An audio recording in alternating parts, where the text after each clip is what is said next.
तो students next हमारा distinction test कौन है? एनिलीन एंड इथाइलेमीन या मिथाइलेमीन, माने कोई भी एलिफेटिक प्राइमरी एमीन। किसको डिस्टिंग्विश करना है? एनिलीन को किससे? That is aliphatic primary mean से।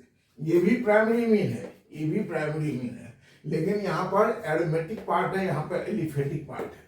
तो इन दोनों को हमें डिस्टिंग्विश करना है। तो कैसे डिस्टिंग्विश करेंगे? जब प्राइमरी एलिफेटिक एमीन है तो एजोडाई टेस्ट देंगे, है ना। प्राइमरी और एरोमेटिक में कौन सा टेस्ट यूज करेंगे? Azo dye test, right. इसको हम बोल सकते हैं कॉपलिंग रिएक्शन भी बोलेंगे, ठीक है। तो देखो हम इसी को बीडीसी बनाएंगे, पहले इसको बीडीसी बना करके हम इसको रिएक्शन कराएंगे बीटा नेफ्थॉल से। इस कंपाउंड का नाम क्या है? Beta naphthol, naphthol.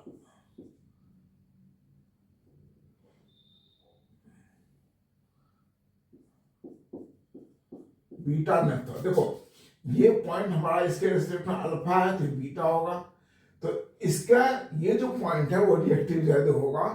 तो यहाँ के H के साथ, यहाँ के H के साथ ये Cl निकल जाएगा और ये कंपाउंड बनेगा। इस एजो कंपाउंड बनने के कारण ये जो ग्रुप है इसको बोलते हैं एजो ग्रुप, इसके कारण इसका कलर कैसा होता है? ऑरेंज डाई होता है, orange.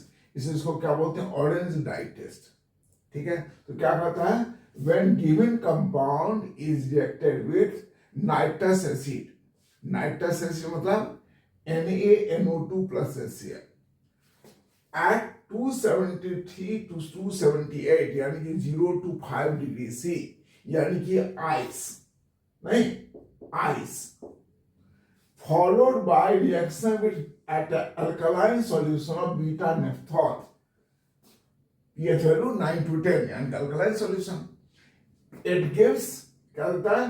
Brilliant orange colour PPT. Reaction लिखा आपने। ये रिएक्शन एलिफेटिक के साथ नहीं होगा। एलिफेटिक को जब रिएक्शन कराएंगे तो देखो मैंने यहां पर तोड़ के लिखा, आप ऐसे भी लिख सकते हैं, यानी कि कोई भी एलिफेटिक एमीन, कोई भी एलिफेटिक एमीन को अगर हम रिएक्शन कराएं किसके साथ? NaNO2 प्लस HCl, ये दोनों मिलके क्या देता है?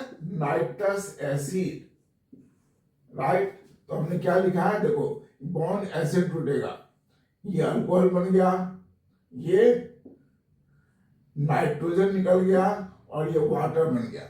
इस नाइट्रोजन के निकलने के कारण थोड़ी सी आवाज के साथ एक गैस निकलती है जिसको नाइट्रोजन बोलते हैं। ये काम हमारा एलिफेटिक करेगा, एरोमेटिक नहीं करेगा।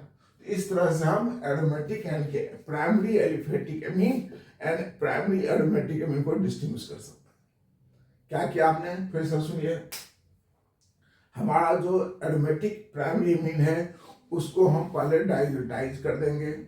किससे डाइल्यूटाइज करेंगे? वही नाइट्रस एसिड से। किस कंडीशन में? 0 to 5 डिग्री C यानी कि आइस में। हमें बनेगा बीडीसी, ये बना बीडीसी। आप चाहे तो यहां लिख सकते हैं बीडीसी, बेंजीन डाइजोनियम क्लोराइड। इसको रिएक्शन कराएंगे हम लोग बीटा नेफ्थॉल से अल्कलाइन मीडियम में, तो हमें ऑरेंज कलर डाई देगा, ठीक है। कैसे किया? क्या लिखा आपने? The given compound is reacted with nitrous acid at 0 to 5 degree C, followed by reaction with alkaline solution of beta nephthol. If orange dye appeared, it means the given compound is aniline. यही चीज हम reaction कराएंगे aliphatic amine के साथ, तो हमें क्या मिलेगा? नाइट्रोजन गैस इवॉल्व होगा, जिसके कारण को थोड़ा सा ब्रिस्क मतलब ब्रिस्क जैसे आवाज निकलेगी। That is due to nitrogen. Clear? So this is the distinction between aliphatic primary amine and aromatic primary. Okay? Note कीजिए।